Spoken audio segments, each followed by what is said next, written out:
जय हिंद, नमस्कार साथियों। मार्च की पेंशन और एरियर आया खाते में पेंशनर्स के साथ भेदभाव नहीं हो सकता है, ये है आरबीआई का कहना। क्या बैंक पेंशनर्स को 50% डीआर और 2 महीने का एरियर भुगतान करेंगे या स्पर्श 40% डीआर और 3 महीने का एरियर देगा? क्योंकि दोनों के मैसेज आ चुके हैं। जो सीपीसीसी बैंक के द्वारा जो पेंशन ले रहे हैं उनको 2 महीने का एरियर का भुगतान हो चुका है, अर्थात उनके आने वाली पेंशन में 50% डीआर के साथ उनको मिलेगी दोस्तों। वहीं स्पर्श का जो मैसेज मिला है उसमें 46% डीआर के साथ उसने पेंशन तय की है। तो क्या 3 महीने का एरियर वो पेंशन के बाद देगा? और यदि देरी होती है तो 8% इंटरेस्ट का क्या आदेश है वो समझेंगे और रैंक वाइज एरियर के चार्ट में समझेंगे। चाहे आप आर्मी, नेवी, एयरफोर्स किसी के भी हों और आप किसी भी ग्रुप के हों, आपको पेंशन का कैलकुलेशन कैसे निकलता है आप 1 मिनट में उसको निकाल सकते हैं, वो एक फॉर्मूला बताऊंगा। वीडियो शुरू करूं आपसे मेरा अनुरोध रहेगा कि चैनल में पहली बार विजिट कर रहे हैं तो चैनल को सब्सक्राइब करें। तो चलो शुरू करते हैं। अब जैसा दोस्तों मैंने कुछ पेंशनर्स से बात की थी और जो कि वो अभी तक माइग्रेट नहीं हुए हैं स्पर्श में, उनको एरियर 2 महीने का बैंक के द्वारा यानी कि सीपीसी के द्वारा उनको पेमेंट कर दी गई है। और वहीं आप ये देख पा रहे हैं कि स्पर्श से जो मैसेज आ रहे हैं इसके अंदर आप देख पा रहे हैं ये सेम पेंशन जो पिछले महीने मिली थी सेम वही है और ये आपको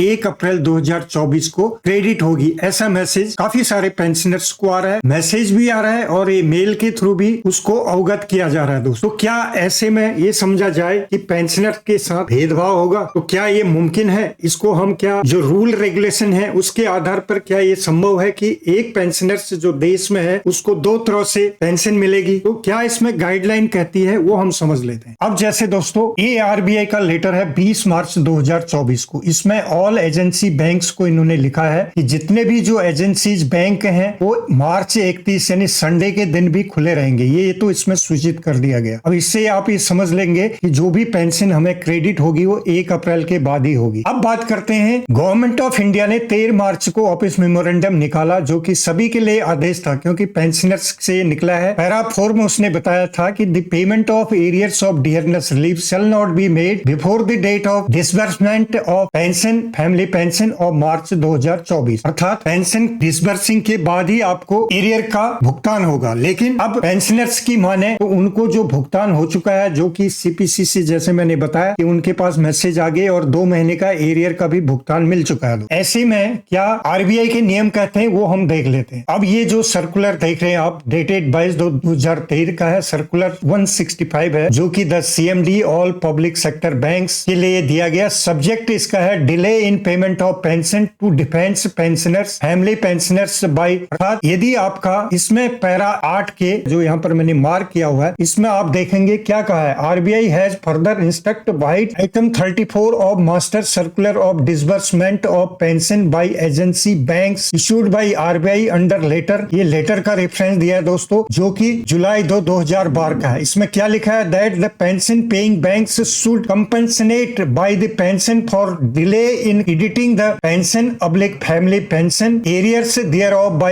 paying compensation at fixed interest rate of 8% for the delay after the due date and the compensation shall be credited to the pensioners public family pensioners। तो यहाँ पर ये स्पष्ट किया है आरबीआई की गाइडलाइन में कि कुछ भी देरी होती है चाहे तो आपकी पेंशन या एरियर्स में देने में यदि देर कर जैसे कि बैंक हो या अभी स्पर्श से जो कुछ भी देरी होगा तो उसमें 8% इंटरेस्ट देने का प्रावधान है दोस्तों। ये आरबीआई की गाइडलाइन है, इसको आप पढ़ सकते हैं, यहाँ पर आपकी जानकारी के लिए इसको देख सकते हैं दोस्तों। तो क्या ऐसे में यदि बैंक पहले भुगतान कर रहा है और स्पर्श बाद में भुगतान करेगा तो क्या वो 8% का भुगतान करेगा? ऐसा नहीं हो सकता है। तो इसमें दोस्तों 2 चीजें सामने निकल के आ रहे हैं। इसमें प्रयास किया गया स्पर्श से पूछने का कि क्या ऐसा संभव है। तो स्पर्श में सैटरडे, संडे और मंडे 3 दिन छुट्टी है और ये जो मैसेज आपको मिल रहा है ये ऑटो जनरेटेड होता है। क्या यह माना जाए कि ये ऑटो जनरेटेड है यानी कि हमें थोड़ा इसमें इंतजार करना होगा क्योंकि देश में कोई भी पेंशनर्स है उसके लिए एक ही नियम लागू होता है, चाहे वो पेंशन कहीं से भी ले रहा हो, चाहे वो सीपीसी से ले रहा हो या स्पर्श से ले रहा हो या अन्य ट्रेजरी से ले रहा हो, लेकिन रूल सबके लिए एक होता है, 2 नहीं हो सकते। तो हमें इंतजार करना होगा ट्यूसडे और वेडनेसडे यानी कि छुट्टी खत्म हो जाएंगी, इसके बाद कुछ चीजें क्लियर हो जाएंगी कि क्या स्पर्श चाह रहा है। अब बात करेंगे यदि आपका एरियर 2 महीने का आएगा तो कितना आएगा, 3 महीने का आएगा तो कितना मिलेगा। रैंक वाइज मैंने एक चार्ट तैयार किया है उसमें हम देख लेते हैं और अंत में एक फॉर्मूला बताऊंगा, चाहे आप किसी भी रैंक के हो, किसी भी ग्रुप के हो, उससे आप 2 मिनट में अपना एरियर कैलकुलेशन निकाल सकते। तो चलो देखते हैं चार्ट में क्या कहा है। अब ये चार्ट है जो कि 4% डीए जो आपका 1 जनवरी से मिलेगा, आपका जनवरी फरवरी मार्च 3 महीने का जो एरियर मिलेगा आपका, इसी आधार पर ये मिलना चाहिए, जैसे कि सिपाही से लेके ऑनरी कैप्टन तक का यहाँ पर दिया गया है दोस्तों। इसको आप देख सकते हैं, अप्रोक्स इतना आपका लगभग खाते में आना चाहिए, रैंक वाइज ये दिया गया है। लेकिन इसका मैं तरीका आपको बताता हूं। आप चाहे किसी भी ग्रुप के हैं, आपकी बेसिक कितनी भी हो, ये आपने अपनी बेसिक देखनी है। और यदि आपको 2 महीने का लेना है एरियर, तो इसको 0.08 से आप इंटू करेंगे तो आपका 2 महीने का एरियर निकल के आ जाएगा। यदि आपको 3 महीने का मिलेगा तो इसको इंटू 0.12 करेंगे तो आपका 3 महीने का एरियर निकल के आ जाएगा। तो ये एक इजी वे है जो कि आपको काफी हेल्प करेगी। तो उम्मीद करता हूं कि आपको जानकारी अच्छी लगी होगी।